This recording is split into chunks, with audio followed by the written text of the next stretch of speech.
त्यांना खूप डाऊट असतो की आपण रिचेकिंगला टाकावा की काय करावं.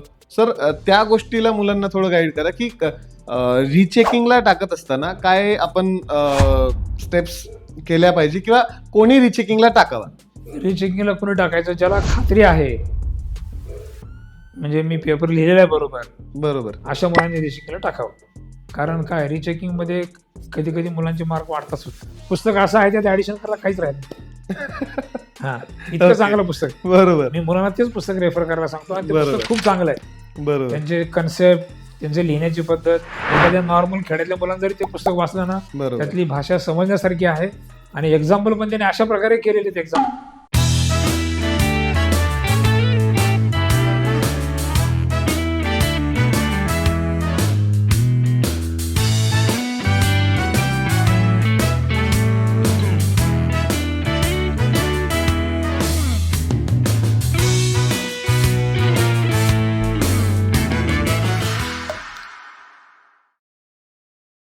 पर्पल हॅटच्या पॉडकास्टच्या या सिरीजमध्ये आज आपण आलेलो आहे निर्माळे सरांकडे. एक 40 वर्षांचा शिक्षक म्हणून एक्सपिरियन्स आणि त्यानंतर आता HOD म्हणून विश्वभारती कॉलेजला सर कार्यरत आहेत. तर सरांकडूनच जाणून घेऊयात सर, एक तुमचा मूळ गाव, तिथून तुमचा जो सुरू झालेला प्रवास आहे त्या प्रवासाबद्दल थोडं नक्की सांगा. तसं माझं मूळ गाव तुळजापूर तालुक्यामध्ये आहे आणि सोलापूर पासून 30 किलोमीटरवरती आहे. आणि आम्ही घरी 5 जण भाऊ आहोत, 5 जण. आणि माझे मोठे भाऊ शिकल्यामुळे आम्ही शिकलो, हे अच्छा. महत्वाचं आहे. मोठ्या भावांचं काय मोठ्या शिक्षण? भावांचं ते BE इलेक्ट्रिकल झाले, Okay. MSCB मध्ये होते, ते रिटायर झाले आता ते. Okay. आणि ते घरामध्ये सगळ्यात हुशार होते आमच्या ते. आणि मग वडील म्हणे की वा हा हुशार आहे, तुम्ही त्याचं बघून अभ्यास करा, तुम्ही शिका. आणि त्याने आमचं पूर्ण शिक्षण केलं मोठ्या Okay. भावाने. सो मग हा. तुळजापूरच्या तुळजाभवानीपासून तर आता नगरच्या नगर, हा. तुळजाभवानीपर्यंत. हो. सर हा जो तुमचा प्रवास होता एक आधी, आता शिक्षक म्हणून एक प्रवास हो. तुमचा आहे त्याच्यावर तर आपण येऊच, पण आधी तुमचा एक जो विद्यार्थी म्हणून जो प्रवास हा, होता. विद्यार्थी म्हणून आता असा माझा प्रवास आहे बरं का. ज्यावेळेस मी 4थी पास झालो, गावातल्या शाळा, खेडेगावची शाळा आमची, 4थी पास झालो, कुठलं गाव सर? धनगरवाडी म्हणून गाव. धनगरवाडी. हा, मग तिथून अणदूर म्हणून आमच्या गावापासून 5 किलोमीटर आहे. मग वडिलांनी काय केलं आम्हाला की तुम्ही त्या शाळेत शिका आता 5वी पासून पुढे. मग आम्ही जायचो 5वी पासून पुढे तिकडे. परंतु आमचा प्रवास कसा होता, दररोज 5 किलोमीटर जाणे आणि 5 किलोमीटर येणे. दररोज 5 दररोज. किलोमीटर हा. येणे. हा. ओके. आणि मग आणि तिथं अशी एक आमची आठवण आहे त्यावेळेसची हा की माझी आई पहाटे 4ला उठायची आणि दळण दळायची ज्वारी, आणि मग त्याचा स्वयंपाक करून मग आम्हाला दररोज डबा द्यायचे. दररोज डबा आणि दररोज आईचं काम तेच होतं, दररोज सकाळी दळणे. दळणे. हा, दळायचं काम करायचे आई दररोज माझे. रोज सकाळी रोज. दळण आणि मग तिथून तो एक प्रवास हो, सुरू प्रवास सुरू म्हणजे झाला. आणि मध्ये आई वडिलांचे कष्ट आणि भावाचे प्रयत्न, त्याच्यामुळे आम्हाला वाटलं की आता आपण काहीतरी केलं पाहिजे, बरोबर. नंतर आपल्याला परत हेच करावं लागेल शेवटी. म्हणून आम्ही काय केलं, शिक्षण, तेव्हापासूनच आम्ही शिक्षण बरोबर. लक्ष दिलं शिक्षणाकडे. शिक्षणावर. आणि आम्हाला जाणीव झाली त्यावेळेस, आम्ही जरी स्मार्ट नसलो सुरुवातीला शिक्षणामध्ये, पण आम्हाला जाणीव होती की आपल्याला काहीतरी करायचंय. Yes. आपण मग काय- MSc इन हा. अप्लाइड मॅथमॅटिक्सचा तो प्रवास कसा सुरू MSc झाला? आपण मॅथमॅटिक्स मी औरंगाबादला केलं. ओके. त्यावेळेस औरंगाबाद आता छत्रपती संभाजी. ऍक्च्युली आता तरी बरेच लोक हा. आहेत आपल्याला हम्म. सांगायला की बाबा हम्म. तुम्ही हे करा ते करा. त्यावेळेस खूप कमी लोक होते. त्यावेळेस आणि कमी घरात लोकं पण होते. शिक्षणाचं नाही, वातावरण एवढं नसायचं. माझे मोठे भाऊ होते ना इंजिनियर. ओके. ते मग सांगायचे ते मला. त्यांनी हो. तिथून मग तुमची ती सुरुवात. त्यांनी सांगितलं आम्हाला, तू हे विषय घे ओके. आणि याला पुढे भरपूर डिमांड येणार आहे, आणि हा बरोबर. तुझं गणित पण चांगलं आहे जरा सुरुवातीपासूनच, हम्म, हम्म. तुझं लक्ष पण आहे गणिताकडे. ऍक्च्युली गणित म्हणजे एक असा विषय हा, असतो जो आवड- सगळ्यांचा बरोबर. ना आवडता किंवा हो. ज्याच्यापासून सगळेजण पळतात, एक बरोबर. असा विषय येतो. हा. तो त्याच्यात कशी आवड निर्माण झाली तुम्हाला? त्याच्यामध्ये म्हणजे माझा मोठा भाऊ आहे ना, तोच हा. मुळात गणितामध्ये हुशार होता. ओके, म्हणजे तेच तुमचे आणि पहिले शिक्षक. त्यांच्यापासून आम्हाला स्फूर्ती मिळाली की आपण गणितामध्येच करायचं काहीतरी. माझ्या भावाला 150 पैकी 150 मार्क होते त्यावेळेस, अरे वा. त्या काळामध्ये. ते तुमचे त्याच्यामुळे पहिले हा, शिक्षक आहेत हा, असं त्यांचे म्हणायला पहिले हरकत शिक्षक, नाही. ओके सर, तर आपण आता तुमच्या शिक्षक म्हणून जो अनुभव आहे हा. तुमचा त्याच्यावर येऊ. कसा अनुभव होता? पहिलं कॉलेज, पहिलं लेक्चर, पहिलं कॉलेज, पहिलं लेक्चर, जरा सुरुवातीला त्रास झाला मला पहिल्या लेक्चरला. शिकवताना काय वाटलं की आता experience होता आपल्याला, तो? हा, मग तिथून मग आपण जिद्द नाही सोडली मी. शिकवायचं म्हणजे शिकवायचंच आपल्या मुलांना. बरोबर. आणि शिकवायची आवड मला होतीच अगोदर, कारण Okay. मी औरंगाबादला ज्यावेळेस होतो शिकत असताना MSc ला, हम्म. त्यावेळेस काय होतं की माझे आणखीन एक मित्र होते, ते असे प्रायव्हेट क्लास घ्यायचे घरी जाऊन मुलांच्या, हम्म. 9वीचे 10वीच्या मुलांचे. बरं. त्यांनी मला पण सांगितलं की तू पण क्लास घे, मी तुला काही सांगतो मी ज्या बरोबर. ठिकाणी जातो क्लास घ्यायला. मग तिथं मला शिकवायची आवड निर्माण झाली तेव्हापासूनच. बरोबर. आणि तिथून मग मी इथं विखे पाटील कॉलेजमध्ये डिप्लोमा पहिलं- जॉईन झालोय. पहिलं कॉलेज तुमचं हा, ते विखे as a पाटील. शिक्षक म्हणून. हो, हो. Yes. आणि कसा होता तो पहिला एक्सपिरियन्स तिथल्या पहिला पॉलिटेक्निकच्या एक्सपिरियन्स खूप मुलांना? चांगला आहे माझा. तसं म्हणजे काही म्हणजे अडचणी नाही आल्या. ते आहेत व्यवस्थित. विद्यार्थी अजूनही हा, आहेत कॉन्टॅक्ट ना ते विद्यार्थी. आता ते विद्यार्थी म्हणून आहेत, त्यांची मुलं आता सध्या माझ्याकडे शिकतात. त्यांचे मुलं आता त्यांची- तुमच्याकडे. हो. आपलं हा, जसं हा. बोलणं झालं हा, की हा. आताही सध्या बरोबर. आपल्या या कॉलेजला सुद्धा हो. बरेचसे विद्यार्थी हो. असे आहेत ज्यांच्या वडिलांना सुद्धा हो, मी तुम्ही शिकवलेलं शिकवलेलं आहे, आहे. मी शिकवलेलं आहे. Yes yes yes. Okay. So एक आपण जर तो प्रवास बघायचं म्हटलं सर की एक शिक्षक ते एचओडी हा. आणि तेही मॅथ्स मध्ये, Maths कारण मध्ये. मॅथ्स सारख्या हा. सब्जेक्ट मध्ये आणि तेही आवड निर्माण करणं मुलांमध्ये, बरोबर. काय क्वेश्चन्स असतात मुलांचे मॅथ्सला घेऊन सध्याच्या मुलांचे आता engineering ला? सध्याच्या मुलांचं किंवा अगोदर जे काही मी मुलं पाहिले आतापर्यंत जवळपास मी ना कमीत कमी 2 लाख मुलांना शिकवलेलं आहे. बरोबर. मॅथमॅटिक्स शिकवलं, इंजिनिअरिंगचं मॅथमॅटिक्स शिकवलं.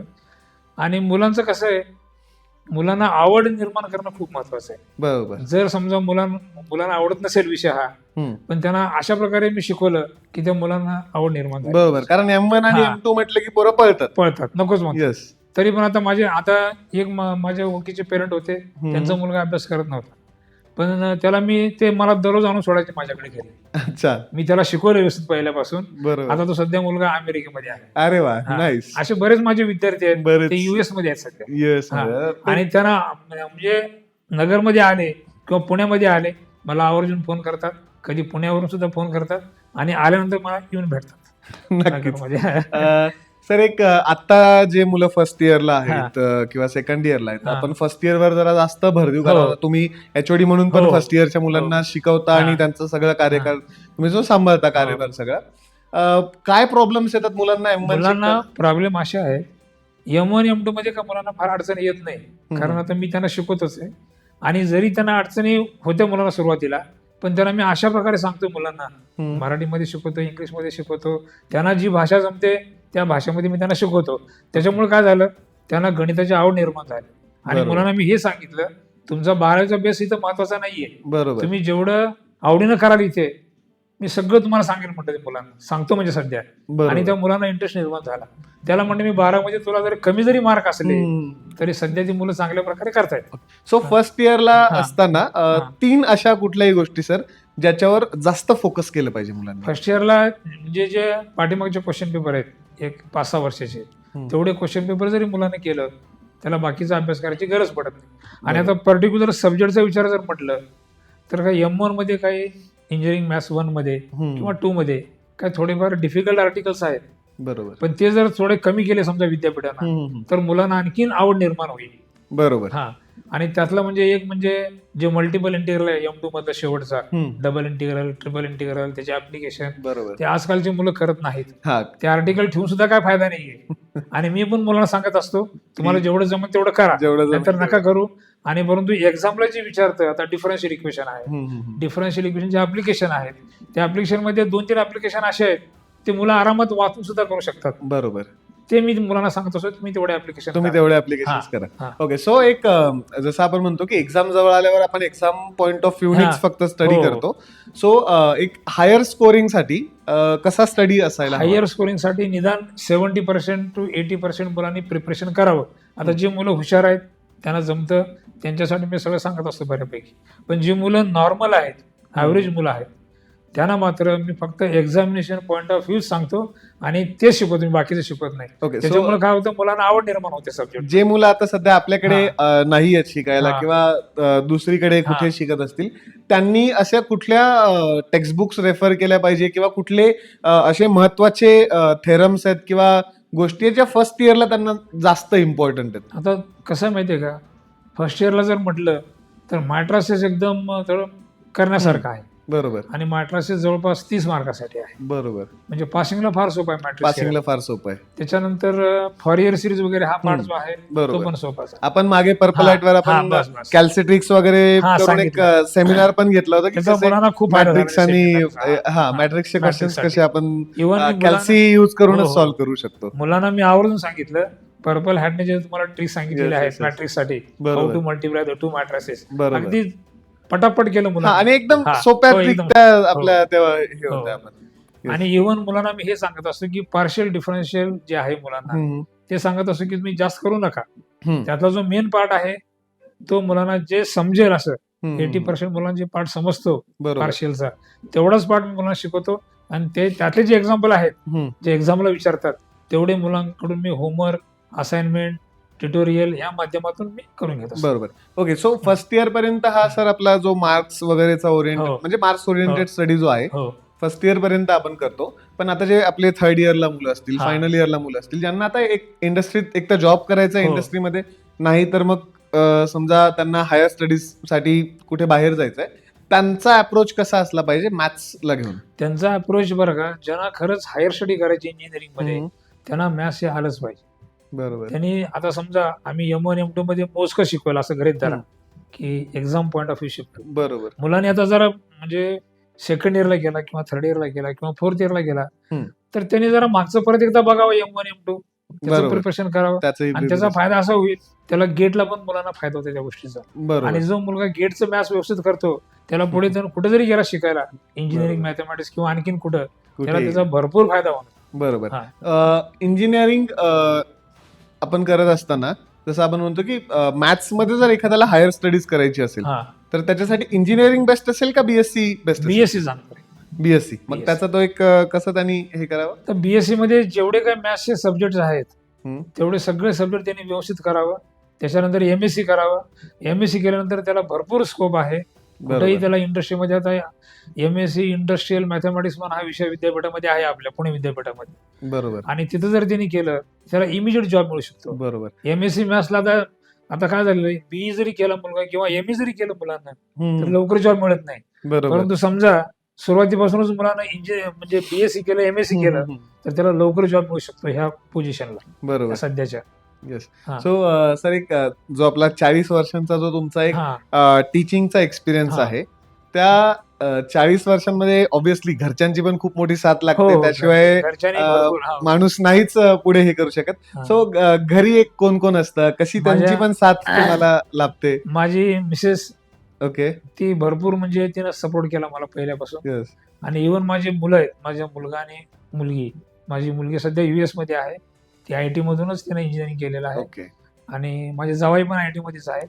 Nice. आणि माझा मुलगा मेकॅनिकल इंजिनियर आहे. त्यांनी अवसारी इंजिनिअरिंग कॉलेज आहे ना याचं, मनसरचं. मनसर. तिथून त्यांनी BE केलं आणि तो आता सध्या चांगल्या पोझिशन मध्ये स्नायडर इलेक्ट्रिक मध्ये आहे. बेंगलोरला आहे तो. त्याने बेंगलोरला NTTF मधून MTech केलं आणि तिथेच बेंगलोरमध्ये तो जॉईन झाला. त्याचं पण सध्या चांगलं चाललेलं आहे. आता आपण एक पेपर चेकिंग कडे येऊ सर. आता हा. या तुमच्या 40 वर्षाच्या एक्सपिरियन्स मध्ये बऱ्याच वेळा तुम्ही युनिव्हर्सिटीचे पेपर सेट पण केले असणार, हा. पेपर चेक पण केलेले असणार. पेपर चेक करताना काय एक अशी मिस्टेक आहे जी सातत्याने दिसते की फर्स्ट इयरचे मुलं, सेकंड इयरचे मुलं एक ही मिस्टेक अजून करतातच? काय करतात मुलं, समजा एखादा क्वेश्चन लिहिला, त्या क्वेश्चनचे जे सब क्वेश्चन असतात ना त्याने एकानंतर एक लिहावे मुलांना. हा. आणि समजा एखादा बीट त्यांना एखादा सब क्वेश्चन त्यांना येत नसेल त्यांनी जागा सोडावी पेपरमध्ये बरोबर. आणि पुढचा क्वेश्चन सुरू करावा. पुढचा क्वेश्चन. आणि जरा व्यवस्थित अक्षर लिहिले मुलांनी की मग तपासणाऱ्याला जरा बरं वाटतं. बरोबर. हा, आणि जरा व्यवस्थित लिहावं पेपर. आणि असं काही नाही की काही मुलांचा गैरसमज असतो जशाच तसा प्रॉब्लेम करायला पाहिजे तर मार्क मिळतील असं काही नाहीये. ओके. थोडंफार त्यांनी बरोबर लिहिलं, निम्मे लिहिलं व्यवस्थित, निम्मे मार्क मिळतील. हा, कारण अशा मॅथ्स मध्ये आपण बघतो की हो, स्टेपला सगळ्या मार्क्स स्टेपला मार्क्स आहेत, येस. नाही असं नाहीये. हम्म. स्कीम मध्ये विद्यापीठाची स्कीम आहे त्याच्यामध्ये मार्क आहेत, बरोबर. परंतु ते काही एवढं हार्ड अँड फास्ट नाहीये. हा. त्याला जे मार्क आहेत ते स्टेप बाय स्टेप मार्क्स आहेत. समजा तुम्ही निम्मा एक्झाम्पल केला तर तुम्हाला निम्मे मार्क मिळतात. एक समजा आपण एक्झाम्पल घेऊयात की हा. 6 मार्काचा एखादा प्रश्न आहे, हो. तर 6 मार्कांमध्ये कसं युनिव्हर्सिटीचा जो रूल आहे त्यानुसार कसं एक काय युनिव्हर्सिटी करते विद्यापीठ, दोन मार्काचे स्लॉट देते विद्यापीठ. ओके. काही ठिकाणी 1 मार्क, काही ठिकाणी 2 मार्क. हम्म. त्या हिशोबाने जरी मुलांनी केलं तरी त्यांना निम्मे मार्क मुलांना मिळू शकतात. ओके. मग आपण एक हा. वाटल्यास एक्झाम्पलच आपल्या मुलांसाठी आपण हे करूयात की कसं त्यांनी एक क्वेश्चन लिहिला पाहिजे, स्टेप्स कशा सॉल्व्ह केल्या पाहिजे आणि आन्सर कसं एक आपण म्हणू की हायलाइट करून लिहिलं पाहिजे, काय कसं त्यांनी एक मुलांनी पेपर highlight सॉल्व्ह करून केला दिलं तरी म्हणजे तपासणाऱ्याला लवकर कळतं नेमकं याला काय हम्म. सांगायचं, येस. त्याच्या डोक्यामध्ये काय आहे. बरोबर. आणि स्टेप बाय स्टेप जर लिहिलं, काही ठराविक स्टेप जरी त्यांनी व्यवस्थित लिहिल्या तर एक्झामिनरला पण कळतं की बाबा मुलगा चांगला हुशार आहे, करण्यासारखा आहे. आणि शेवटी जरी थोडंफार चुकला, समजा शेवटच्या पाठला 3 मार्क आहेत आणि थोडं शेवटी जरी चुकलं एक्झामिनर 2 मार्क तरी नक्की देतोच. बरोबर. हा आणि त्या हिशोबाने आणि मुलं काय करतात, सुरुवातीलाच काय करतात, मुलं चुकीचं स्टार्ट करतात, बरोबर. चुकीच्या पद्धतीने सुरुवात करतात, हम्म. म्हणजे बरोबर लिहित नाहीत मुलं, हा. त्याच्यामुळे त्यांना मार्क मिळत नाहीत. आता मी बऱ्याचदा मुलांचे पेपर पाहतो, मुलं पेपर मागून घेतात ना, आणि त्याच्यानंतर मी बघतो पेपर कसे लिहिले, पण बरोबर खूपच हे मुलं पेपर बरोबर लिहित नाहीत मुलं. बरोबर पेपर मुलांनी व्यवस्थित लिहावं, व्यवस्थित लिहिलं तरी मार्क पण व्यवस्थित मिळतात, तसं काही बरोबर. नाहीये. हा, बऱ्याच वेळा मुलांचं असं असतं की मी बरोबर लिहिलंय पण मला नाही नाही मार्क्स चुकीचे मिळत आहेत नाही, किंवा तसं असे. तसं कधीच होत नाही, कारण असे- पेपर हा मॉडरेट पण होतो, बरोबर नुसता चेक नाही होत, मॉडरेट ओके. पण असतो, मॉडरेट पण चेक करतो पेपर, त्याच्यामुळे बरोबर काय बरोबर दोघं जण पेपर चेक करतात. ओके हा आणि दोघांनाही तसं हे असतं, म्हणजे दोघे व्यवस्थित बघू बरोबर. शकतात. मी आता त्याच हा. प्रश्नाकडे येणार हा. होतो की एखाद्या शिक्षकाची समजा वैयक्तिक काहीतरी एक डोक्यात त्यांच्या काहीतरी चाललंय बाबा, हा त्या गोष्टीचा पेपर चेकिंग वर किती फरक नाही पडतो? होत परिणाम, असं नाही कोणी ओके. नाही, कारण ज्या ठिकाणी पेपर चेकिंग सेंटर असतं येस त्या येस ठिकाणी पेपर चेकिंगला लिमिटेशन्स असतात, 30 पेपर चेक करायचे, जास्त नाही चेक करायचे, ओके. असे काही ठिकाणी rules आधीच्या आहेत. काळात हो. जास्तही हा असायचे ना हा एक्झाम तेवढेच पेपर चेक करतात, जास्त नाही चेक करत. ओके. हा. तुम्ही कधी पहिला पेपर चेक केला मी युनिव्हर्सिटी? विद्यापीठाचा पेपर मी 2006-07 केलेला. 2006-07 पासून त्याच्या तर अगोदर मी आता डिप्लोमाचे पेपर वाडिया कॉलेजमध्ये असताना चेक केले, ओके. 1987-88 ला चेक केलं. 87 87 हा. म्हणजे माझ्या तर एकूण वयापेक्षाही सरांचा टीचिंगचा एक्सपिरियन्स हा, जास्त आहे. हा, येस. सो एक नेक्स्ट सर की मुलं ज्यावेळेस आपण पेपर चेकिंगचं बघतो की पेपर चेक होऊन जेव्हा मुलांजवळ येतो, मुलांना खूप डाऊट असतो की आपण रिचेकिंगला टाकावा की काय करावं. सर त्या गोष्टीला मुलांना थोडं गाईड करा की रिचेकिंगला टाकत असताना काय आपण स्टेप्स केल्या पाहिजे किंवा कोणी रिचेकिंगला टाकावा? रिचेकिंगला कोणी टाकायचं ज्याला खात्री आहे, म्हणजे मी पेपर लिहिलेला आहे बरोबर, बरोबर अशा मुलांनी रिचेकिंगला टाकावं. कारण काय रिचेकिंग मध्ये कधी कधी मुलांचे मार्क वाढतात सुद्धा. ओके. हा. असं कधी झालंय सर? झालेलं असं झालेलं आहे, काही काही वेळेस तुमच्यासोबत? rechecking मध्ये माझ्यासोबत कधी नाही झालं, ओके. परंतु मी ज्या समर्थ इंजिनिअरिंग मध्ये होतो हम्म. त्या ठिकाणी काही मुलांचे मार्क वाढून आले, Rechecking मार्क मध्ये. रिचेकिंग मध्ये. Yes yes. हा आणि आणि ते कशामुळे वाढून आले की एक्झामिनरला काउंटिंग बरोबर नव्हतं केलं. ओके. एखादा 5 गेला असेल सोबत हा. की मार्क काउंट नाही केले, एखाद्या सब क्वेश्चनचे मार्क नाही चेक झाले बरोबर, बरोबर. किंवा काउंटिंग नाही केलं, वरती मार्क नाही लिहिले, तर हम्म. होतं कधी कधी त्या केसमध्ये. ओके. आणि मॉडरेटर पण काय करतात, कधी कधी सगळे पेपर नाही मॉडरेट करतात, एखादं हा कुठले म्हणजे पण एखाद्या रॅन्डम. मध्ये 20 पेपर वगैरे चेक करतात, ओके. रॅन्डम आणि चेकिंग. त्याच्यामध्ये जर समजा एखादा पेपर राहायला मागे, तर मग मात्र कधी कधी प्रॉब्लेम होतो बरोबर. मार्क. पण मग सर एक कारण की एवढे सगळे मुलं युनिव्हर्सिटीच्या एक्झामला बसलेले असतात, सो एवढ्या सगळ्या मुलांचं भविष्य त्यावर अवलंबून आहे, हो, त्या सगळ्या गोष्टींवर.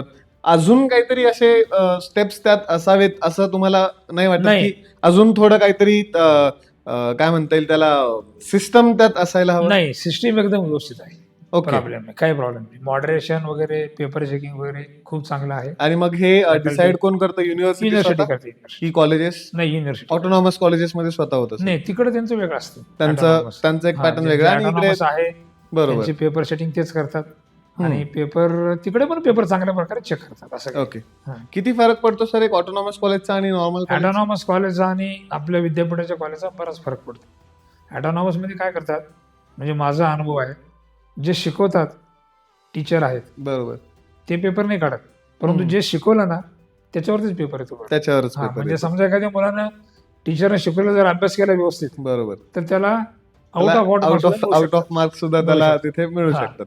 आणि ऑटोनॉमस मध्ये बऱ्यापैकी मुलांना 80% 90% हे मार्क मिळतात बरोबर सध्याच्या घडीला. बरोबर बरोबर. हा, तो त्याचा फायदा आहे ऑटोनॉमस. येस. ओके सर, आता आपण थोडे अजून नेक्स्ट त्याच्याकडे वळूयात. तुमच्या जीवनातला असा एखादा अनुभव मला नक्की ऐकायला आवडेल सर की तुमचे जे विद्यार्थी आहेत आता, त्यांचेही मुलं तुमचे विद्यार्थी आहेत. आहेत. हो. सो असा एखादा त्यांचा अनुभव की त्यांच्यासोबत नाही, आता एखादं काय, आता डिस्कशन? मी विश्वभारतीला शिकवतो. बरोबर. माझे एक म्हणजे स्टुडंट आहेत, 5 स्टुडंट, त्यांनी मला पहिला सांगितले की माझ्या मुलाचं ऍडमिशन इथंच घेणार आहे. असे दोघं तिघ आमच्या विश्वभारतीमध्ये. बरोबर. हा. आता ज्या कॉलेजला आता तुम्ही सध्या मी ज्या एचओडी ठिकाणी म्हणून आहे, कार्यरत आहात त्याच आणि कॉलेजला. ज्यावेळेस मी दुसऱ्या ठिकाणी पण होतो, तिथं पण अशीच परिस्थिती होती. रायसोनीमध्ये होतो, रायसोनीमध्ये पण माझे बरेच ओळखीचे लोक नगरमध्ये आहेत एक ओळखीचे. सर तो तुमचा कॉलेजेसचा पण जर्नी एकदा आपल्या व्ह्युअर्सला सांगा ना की कुठनं स्टार्ट आणि आता विश्वभारतीपर्यंतचा जो प्रवास आहे तुमचा. मी विखे पाटीलला 1985 to बरोबर 2005 पर्यंत होतं. बरोबर. त्याच्यानंतर 2006 ते 8 पार्वतीबाई ज्ञानबा मोजे कॉलेज वाघोलीमध्ये होतं. तिथून परत मी रायसोनीमध्ये जॉईन झालो. नगरला रायसोनी कॉलेज आता सध्या बंद बरोबर. आहे कॉलेज, ते त्यांनी आता ह्या वर्षी बंद केलं 2 वर्षापासून. बरोबर. तिथं पण मी एक 6 वर्ष रायसोनीचे पण बरेच कॉलेज बंद झाले. रायसोनीमध्ये पुण्याचं चालू आहे ना व्यवस्थित. बरोबर, कारण फक्त मी नगरचं. पुसदला असता म्हणजे मी पुसदला वाढलो, हा. लहानाचा मोठा झालो. पुसदलाही आमच्या तिथे एक रायसोनीचं कॉलेज हा. येणार बऱ्याचशा गोष्टी तेव्हा होत्या, त्या सगळ्या गोष्टी झाल्यात. पण रायसोनीच्या पण बऱ्याचशा नंतर ब्रांचेस बंद होत गेल्यात कॉलेजच्या. अच्छा. तर त्याच्या मागे काय तुम्हाला एक वाटतं की नाही, reason रायसोनीचे माझ्या मते फक्त एवढं नगरचंच कॉलेज बंद झालं. नगर हा. तिकडे पण एक बाकी जळगावला अमरावती. आहे, नागपुरात त्यांची चांगली ब्रांच आहे, हम्म. खूप जुनी ब्रांच आहे. रायपूरला आहे, नागपूरला आहे, एमपी मध्ये पण त्यांचे कॉलेज आहे. बरोबर. नागपूरचं कॉलेज मध्ये त्यांचं खूप चांगलं आहे नागपूरचं. Obvious. मी रायसोनी. नागपूर साईडचाच आहे हा, त्याच्यामुळे नागपूरला आहे त्यांचं कॉलेज Yes, yes, yes. आणि खूप जुनं कॉलेज आहे नागपूरचं हो. आणि फेमस कॉलेज आहे रायसोनीचं. येस. हा. सो एक रायसोनी नंतर सर मग रायसोनी नंतर मी तिथं 1.25 वर्ष केलं. हम्म. नंतर छत्रपती शिवाजी कॉलेज राहुरी तिथं पण एक 2-3 महिने केलं बरोबर. मी, 6 महिन्यापर्यंत. तिथून मग सुपा टोल नाका आहे तिथं समर्थ पॉलिटेक्निक आहे, बरोबर. ते माझ्या विद्यार्थ्याचंच कॉलेज आहे, त्यांनीच ते Okay. कॉलेज काढलेलं आहे. नाईस. मग त्या ठिकाणी मी 2 वर्ष जॉब केला. त्यांनी मला घरी येऊन सांगितलं, सर तुम्ही या माझ्याकडे, माझ्या मुलांना फायदा होईल. बरोबर. मग मी म्हटलं ठीक आहे, घरी बसण्यापेक्षा आपण चला जाऊ म्हटलं, त्यांना हेल्प बरोबर. करू. मग तिथं मी 2 वर्ष केलं. त्याच्यानंतर मग मी समर्थ बेल्ले तिथं गेलो त्या ठिकाणी. मग तिथं मी काय, मला दररोज जाण्यानं त्रास होत होता, म्हणून मी काय बरोबर. केलं, काही व्हिजिटिंग वगैरे म्हणून गेलो मी तिथे. हम्म. मग तिथून मी थेट ढोले पाटीलला जॉईन झालो, Dhole Patil Okay. College of engineering. आणि तिथं पण माझ्या घरच्या अडचणीमुळं परत मी GSPM ला आलो. परंतु माझ्या घरच्यांची मला विनंती होती की बा तुम्ही आता नका करू जॉब, नका घरी करू. बसून काम करा, घरी बरोबर. क्लास घ्या, परंतु जॉब पुण्याला नका करू, जवळपास बरोबर. कुठेतरी करा. मग मी परत नगरला माघारी आलो. नगरला. मग इथं आल्यानंतर माझे एक अजून मित्र आहेत. मग मी इथं आल्यानंतर मग इथं माझी मुलगी US ला होती. हम्म. मग ती म्हणे US ला त्यांनी मला बोलवलं. मग मी US ला गेलो 6 महिने मुलीकडं. तिथून आल्यानंतर मला समर्थ कॉलेजचा परत फोन आला की सर तुम्ही आमच्याकडे याच. याच. त्यांच्या मॅनेजमेंटचा फोन आला. मग ते म्हणे आम्हाला सध्या खूप अडचणी आहेत. हम्म. मग मी त्यांच्याकडे गेलो. तिथं मग 1-1.5 वर्ष काम केलं मी समर्थमध्ये सुद्धा. मला त्याच्यानंतर मग मी जाणं येणं मला खूप त्रास होत होता, कारण मित्रांबरोबर जायचो मी, त्यांची 4 व्हीलर होती. मग तिथून मी विश्वभारतीमध्ये विश्वभारतीमध्ये हम्म. जॉईन झालं. सर हा जो तुमचा एक 40 वर्षांचा जो हा. टीचिंग एक्सपिरियन्स आहे, यात मॅथ्सला कसं टॅकल करायचं तुम्ही? आजच्या ज्या विद्यार्थी आहेत, हम्म. आजचा जो युथ आहे, यांना एक काय सांगाल की मॅथ्सला कसं टॅकल करायचं? कारण Maths- मॅथ्सला घेऊन बरेच प्रश्न असतात मुलांचे. मॅथ्स मुलांना Maths- लवकर एक तर समजत नाही. मॅथ्स मुलांना समजत नाही आणि मुलांना मॅथ्स नकोच असतं इंजिनिअरिंगच्या मुलांना. बरोबर परंतु कसं आहे माहिती आहे का, इंजिनिअरिंगच्या मुलांना मॅथ्स येणं खूप आवश्यक आहे बरोबर आणि मुलांनी मॅथ्स अगोदर करावं, प्रिपरेशन करावं चांगलं.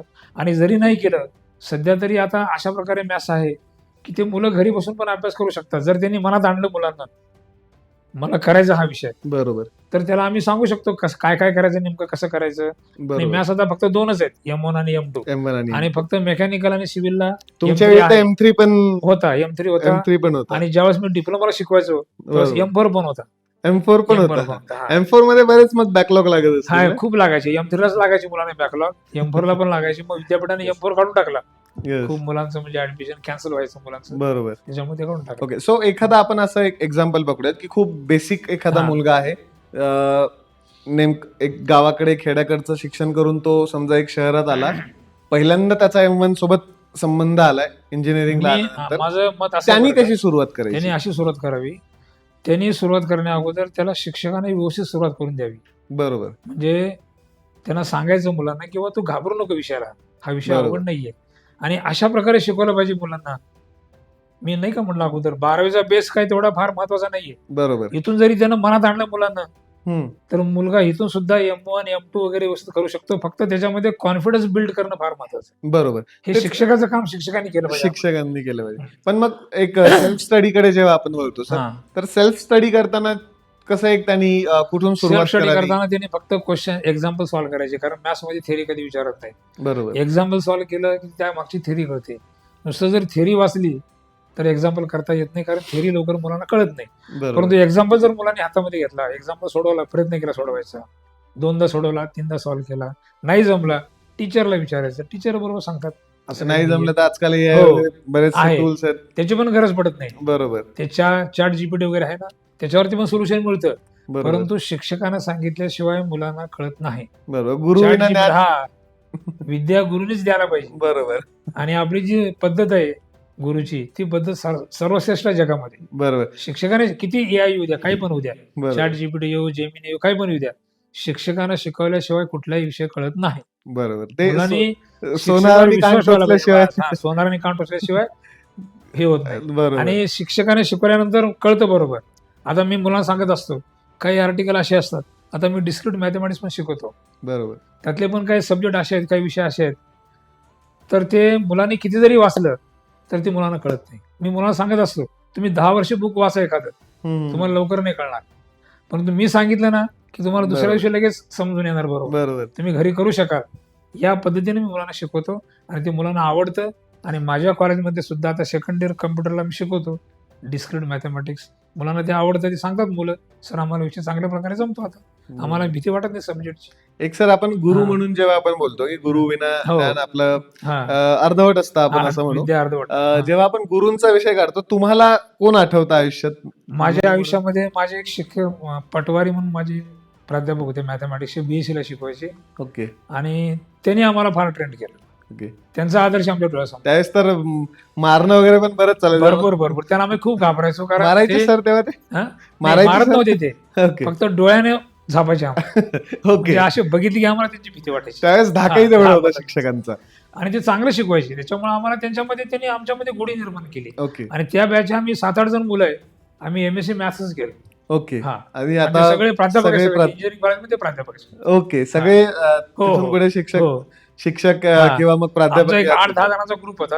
त्यातले 4-5 जण आम्ही मॅथ्सला गेलो, ओके. बाकीच्यांनी फिजिक्स केलं, कोणी केमिस्ट्री केलं. हम्म, हम्म, आणि सगळे ते प्राध्यापक म्हणून जॉईन झाले, आता बरोबर. रिटायर पण झाले ते सगळे. ओके सर आपण जसं गुरु बद्दल आपण बोललोच, हा. एक असे विद्यार्थी पण असतात की माझे- शिक्षकांच्या बरेच हा. लक्षात राहतात की बाबा तेच- हा तेच विद्यार्थी. मला सांगायचंय. Yes. माझी एक विद्यार्थिनी आहे ओके नगरची, तिला M3 मध्ये M2 म्हणजे तसा फार अवघड विषय आहे. फार अवघड तसं विषय. जर विचार केला बरोबर तर ठीक आहे, मला अवघड वाटत नाही, परंतु मुलाच्या दृष्टीनं तो विषय अतिशय अवघड आहे. अतिशय अवघड. त्याच्यामध्ये डबल इंटिग्रल, ट्रिपल इंटिग्रल हो. असं बराच भाग होता. त्यावेळेस खूप डिफिकल्ट क्वेश्चन विचारायचे. बरोबर त्या मुलीला आउट ऑफ 100 97 मार्क होते.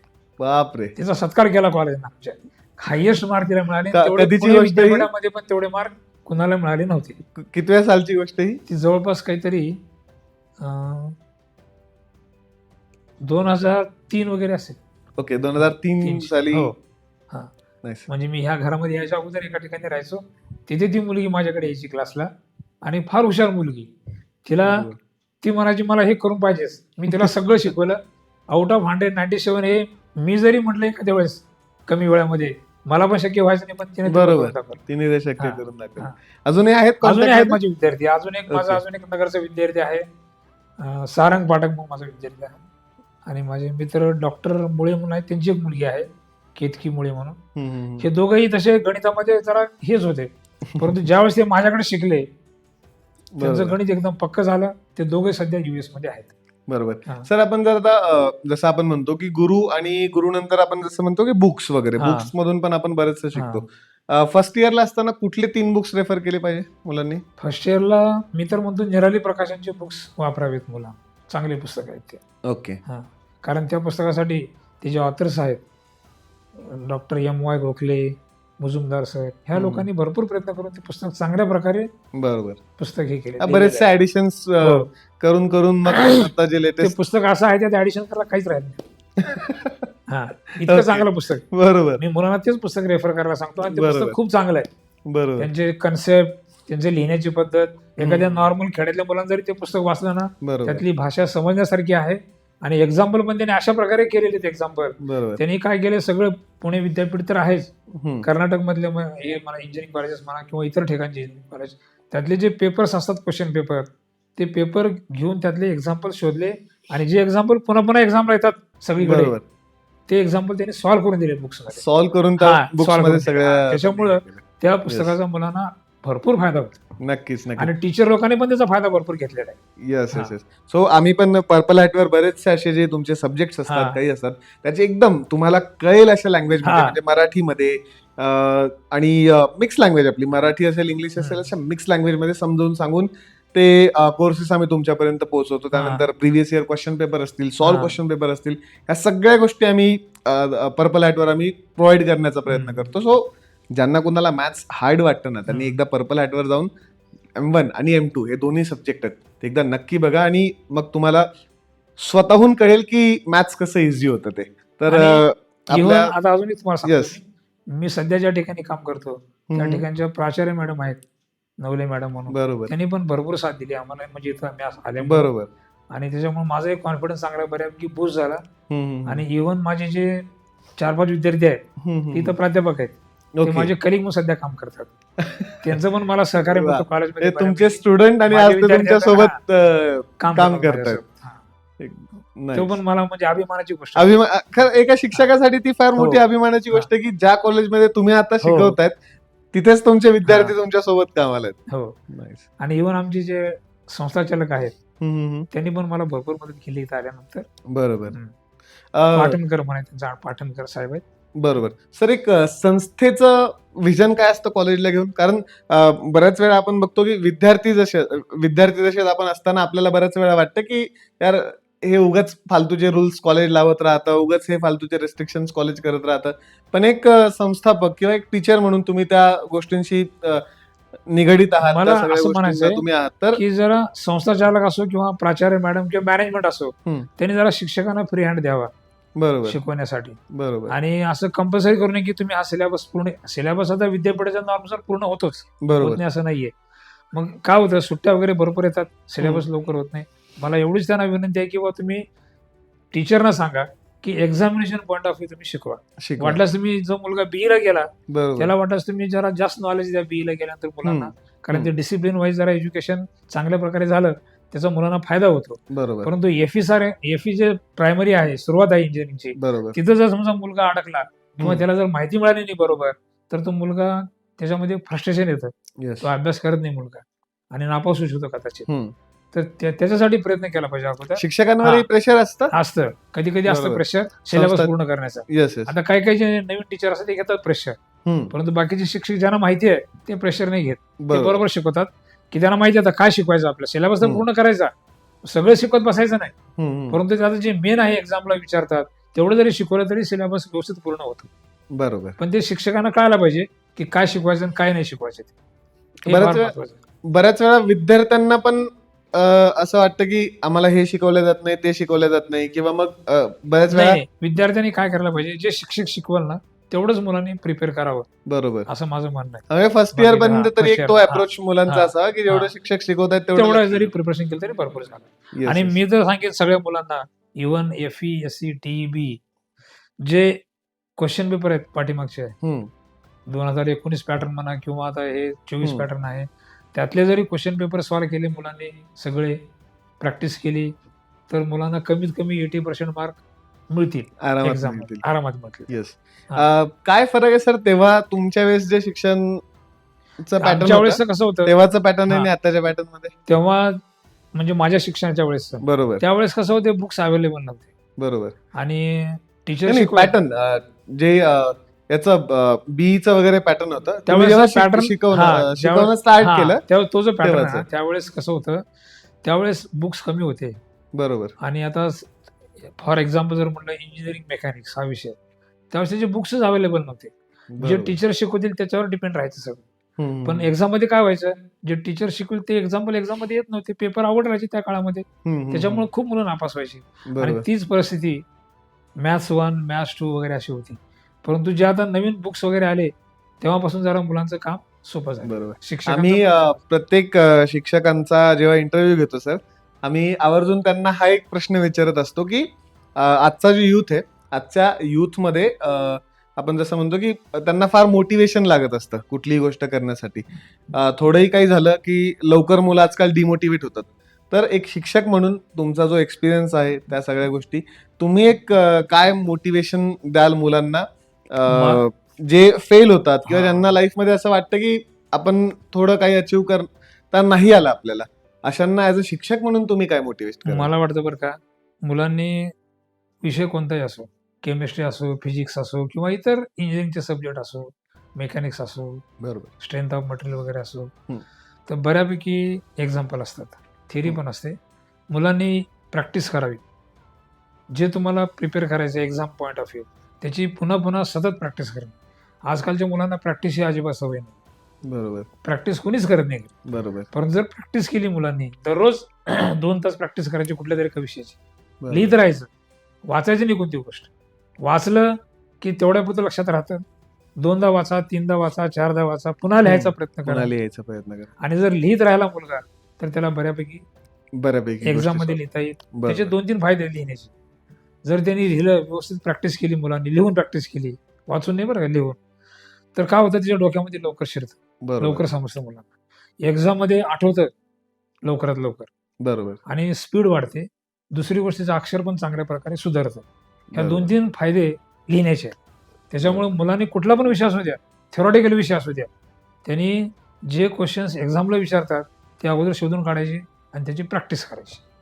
बरोबर. वाचायचं कमी, प्रॅक्टिस जास्त करायची. प्रॅक्टिस जास्त हां. करायची. ओके. सो अजून एक जसं आपण म्हणतो सर, की आजकाल विद्यार्थ्यांचं आत्महत्येचं प्रमाणही मध्ये बऱ्यापैकी वाढलं होतं, की जर आपल्याला नाही काही आलं, फेल झालो, काही झालं तर लगेच आत्महत्या करणं हा एक सोपा पर्याय मुलांना वाटतो, की बाबा आत्महत्या केली म्हणजे सगळ्या गोष्टी सॉल्व्ह होतात. अशांना एक शिक्षक म्हणून तुम्ही काय म्हणाल? त्यांना मी एवढं सांगेन की तुम्ही जास्त टेन्शन न घेता अभ्यास करा. बरोबर. म्हणजे यश अपयश तर येत राहतं. प्रत्येकाच्या जीवनामध्ये ह्या गोष्टी घडत असतात. बरोबर. परंतु त्याचा अंतिम म्हणजे असं करणं योग्य नाहीये, त्याचा शेवट. तर बरं. मुलांनी काय करावं, समजा त्याला येत नाही, त्याने शांत नाही राहायचं. त्याने मित्राला विचारायचं, टीचरला विचारायचं, मी काय करू, बरोबर. मला जमत नाही, मला आठवतच नाही काय बरोबर. करू मी. हा, कारण टीचर त्याला वर्ष वाया जाणं हे आयुष्य वाया जाण्यापेक्षा हा हे एखादा वर्ष जाऊ द्या, काय फरक नाही पडत. बरोबर. आम्ही सांगतो मुलांना समजावून. बरोबर. आणि आजकालच्या मुलांना आम्ही रागवत पण नाही. हो. आमच्या सगळ्यांना आम्ही प्रेमाने सांगतो बरोबर. किंवा तू अभ्यास कर, प्रॅक्टिस आजकाल कर. रागवणं मारणं नाही हे ना, ते सगळं आता बंदच झालं. कायद्यानेच बंद केलेलं आहे. कायद्यानेच बंद. आणि ते बरं आहे, चांगलं आहे ते. एक कारण- शिक्षक म्हणून हा, तुम्हाला काय वाटतं, हा कायदा योग्य ते आहे योग्य की- आहे, तसं काही नाही. ओके. योग्य आहे. कारण मुलांना मारणं, त्यांच्यामध्ये दहशत निर्माण करणं हे चुकीचं आहे. बरोबर. कारण आजकालची पिढी कशी सोशल मीडियावर जास्त असते. बरोबर. तर ह्या पिढीला त्या गोष्टी आता आवडणार नाहीत. बरोबर. त्या आमच्या काळामध्ये कसं सोशल मीडिया नव्हतं. आम्ही फक्त घाबरायचं कोणाला, आई वडील किंवा टीचर्स, बाकी नाही कोणी. आणि एक जो आता सध्या वाद चालतो सर, एक आपण बघतो की तुम्ही जेव्हा शिकवणं स्टार्ट केलं ती एक मिलेनियल पिढी आणि आता ज्यांना शिकवताय ती जेनझी पिढी. हा, त्याच्यामध्ये फार फरक आहे. या जेनझींना शिकवण्याचा तुमचा अनुभव काय? अनुभव कसा आहे, यांचा अनुभव तसा चांगला आहे माझा. ओके. परंतु आजकालची पिढी आहे ना, ते लक्ष देत नाही लवकर शिकवण्याकडे. बरोबर. त्यांचं लक्ष शिकवण्याकडे नसतं. परंतु आता जे 10 वर्षापूर्वीची मुलं होते, ते मुलं शिक्षकांना घाबरायचे आणि ते घाबरून अभ्यास करायचे. बरोबर. त्यांना पेरेंटचं पण दडपण राहायचं आणि टीचर लोकांचं पण दडपण असायचं, ते बरोबर. करायचे. मग आता यांना बरं. शिकवण्यासाठी काय नवीन यांना युक्त नवीन- कॉलेज करत असतं? ह्यानं आता आम्ही काय करतो, या मुलांना शिकवण्यासाठी त्यांना गोडीनं समजावून बोलवून सांगतो, बाबा तुम्ही असं करू नका. बरोबर. आता आजकाल मुलं काय करतात, त्याचं बंक करणं पण त्याचा प्रकार चालला असतो. बरं, 1-2 बरोबर. लेक्चर करायचे, पुन्हा बाहेर जायचं. आता आमच्याकडे कसं आहे, आमच्याकडे कंपाऊंड गेट आहे फक्त, त्या गेटच्या बाहेर आम्ही कुणाला जाऊ देत नाही. बरोबर. आणि सांगतो, मला तुझी काय अडचण आहे का, फोन कर पेरेंटना, हम्म. माझ्याकडे फोन दे, बरोबर. मी त्यांना समजावून सांगतो. समजावून सांगतो. हा, आणि जर तुला खरंच जायचं आहे तर त्यांना सांग, आम्ही तुला सोडतो इथं. सोडतो. दिवसभर कॉलेजमध्ये आम्ही थांबून घेतो मुलांना. बरोबर. म्हणजे तुला जर आवडत नसेल एखादा विषय, लायब्ररीमध्ये बसून अभ्यास कर. आणि आमच्या बरोबर. कॉलेजमध्ये सगळे टीचर मुलांना हेल्प करतात. Nice. प्रत्येक प्रत्येक मुलाकडे आमचं लक्ष असतं. Nice. समजा माझ्या क्लासमधला मुलगा बाहेर फिरत असेल तर दुसरा कोणी जर बघितलं तर त्याला घेऊन येऊन क्लासमध्ये घेऊन बसवतो. क्लासमध्ये बसवतो. सर, आपण जर M1 बद्दल बोलत असलो तर M1 मध्ये असे कुठले टॉपिक्स आहेत जे मुलांनी केले तर पासिंग मार्क्स तर त्यांचे आपोआप म्हणजे 100% होतील? पहिली गोष्ट, M1 मध्ये पासिंगसाठी त्यांना शेवटचे 2 युनिट आहेत मायट्रासिस वरती, बरोबर. ते 2 युनिट करणं खूप आवश्यक आहे मुलांनी. त्याच्यानंतर ऍप्लिकेशन्स ऑफ पार्शियल डेरिव्हेटिव्ह, जॅकोबियनचं एक आर्टिकल आहे, हम्म. ते पूर्ण युनिट 15 मार्काचं आहे. ते अरे पण वा. फार सोपं आहे. बरोबर. त्याच्यानंतर पार्शियल डिफरन्शिएशन मध्ये पर्टिक्युलर जर आर्टिकल म्हटलं हम्म. तर homogeneous differential equation, homogeneous partial derivative हे आर्टिकल खूप महत्वाचं आहे. त्यामध्ये काही मुलांना जास्त कष्ट पडत नाही, फक्त फॉर्म्युला आहे, आन्सर खाली मिळतं बरोबर, तो बरोबर. एक पार्ट आहे. आणि पहिल्या युनिटमध्ये फोरियर सिरीज म्हणा हम्म. आणि लॅग्रांजेस मीन व्हॅल्यू थेरम हे 2 जरी केले तरी मुलांना बऱ्यापैकी 60 पैकी 40 मार्क वगैरे आरामात मिळतील. ओके. आणि आता आपण M2 आता बद्दल M2 बोलूया. मध्ये M2 मध्ये असा आहे, शेवटचा जो पार्ट आहे ऍज युज्युअल म्हणजे हम्म. M1 मध्ये शेवटचा पार्ट सोपा आहे, हम्म. M2 मध्ये शेवटचा पार्ट कठीण आहे. ओके. तो पार्ट त्यांनी स्किप केला तरी चालतो. मल्टिपल हम्म, इंटिग्रलचा, हम्म, हम्म. डबल इंटिग्रल, ट्रिपल इंटिग्रल, ते जरा बरोबर. क्वेश्चन्स अवघड असतात. परंतु जे मुलं करण्यासारखे आहेत, जे हुशार मुलं आहेत, त्यांनी अवश्य करावं, त्याचं नॉलेज घ्यावं. परंतु ज्याला फक्त पास व्हायचं आहे त्यांनी तो पार्ट स्किप केला तरी चालेल. ओके. नंतर डिफरन्शियल इक्वेशन जे आहे तो पार्ट सोपा आहे. त्याच्यानंतर ऍप्लिकेशन्स ऑफ डिफरन्शियल इक्वेशन तोही पार्ट सोपा आहे, तो पण त्यांनी चांगल्या प्रकारे करावा. कर्व ट्रेसिंग जे आहे त्यातल्या काय ठराविक कर्व्ज आहेत, पोलर कर्व्ज, त्याला लिमिटेशन फार आहेत. हम्म. आणि टीचरने सुद्धा फक्त पोलर कर्व शिकावे. कार्टेशियन कर्व आहे सोप्या, पण त्याच्यामध्ये व्हरायटी खूप असते. ओके. पोलर कर्वमध्ये व्हरायटी कमी असते. आणि इव्हन जॉमेट्रीमध्ये स्पिअर जरी स्किप केला, स्पिअर एक आर्टिकल आहे, त्याच्यानंतर राईट सर्क्युलर कोन आणि सिलेंडर पण आहे, बरोबर. पण ते दोन युनिट सोपे आहेत. म्हणजे राईट सर्क्युलर कोन आणि सिलेंडर सिलेंडर. हे सोपं आहे. Yes. ते दोन्ही मिळून 4 ते 5 आणि 5 10 मार्काला आहे. आणि बरोबर. त्याच्यासोबत समजा जर पोलर कर्व आली तर मग सोन्यानपूळ झालं, मग बरोबर. क्वेश्चनच पूर्ण होतं, त्यांचा क्वेश्चनच पूर्ण पूर्ण होतो. होतं. आणि जे पहिलं युनिट आहे त्यामध्ये बरोबर. फक्त बीटा फंक्शन, गॅमा फंक्शन आणि डिफरन्शिएशन अंडर इंटिग्रल्स आहे. एवढं बरोबर. जरी केलं ना, मुलांना एक्झाम मध्ये लिहायला वेळ पुरणार नाही, इतकं मटेरियल आहे. बरोबर. आणि म्हणजे सगळं सोपं आहे, एवढं जरी मुलांनी केलं तरी हो. त्यांच्यासाठी सफिशियंट आहे. सफिशियंट आहे. सफिशियंट. हा, Yes. 80% मार्क मुलांना ह्या मार्क याच्यावरती मिळतील. फक्त शेवटचे जे पार्ट आहे मल्टिपल इंटिग्रलचा, डबल इंटिग्रल, ट्रिपल इंटिग्रल, ते जे नॉर्मल मुलं आहेत किंवा ज्यांना इंटिग्रल येत नाही, आजकाल बऱ्याच मुलांना इंटिग्रेशन कमी येतं, तो बरोबर. जरी पार्ट स्किप केला मुलांनी, त्याचं दडपण घ्यायचं नाही आणि ते आहे म्हणून घाबरायची पण गरज नाहीये.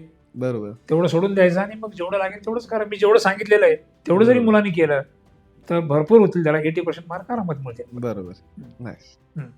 नाईस. तर गप्पा तर चालूच असतात, हा. पण कुठेतरी आपण म्हणतो ना की बरोबर. पूर्णविराम आपल्याला हा. घ्यावा लागतो. हा. तर या पॉडकास्ट मध्ये गप्पा मारताना आम्ही बऱ्याच गोष्टींवर गप्पा मारलेल्या आहेत. पेपर पॅटर्न कसं असतं किंवा पेपर सॉल्व्ह कसा होतो, पेपर चेक कसा होतो, त्यानंतर मग सरांचं शिक्षण असेल, त्यानंतर विद्यार्थी, त्यानंतर मग स्वतः शिक्षक म्हणून त्यांचा एक्सपिरियन्स, कुठल्या पब्लिकेशनचे बुक्स आपण रेफर केले पाहिजे अभ्यास करताना, अशा बऱ्याचशा टॉपिकवर आम्ही गप्पा मारलेल्या आहेत. आणि ह्या गप्पा नक्कीच तुमच्या सगळ्यांसाठी हेल्पफुल ठरतील, हे मला यात काही डाऊटच नाही आहे.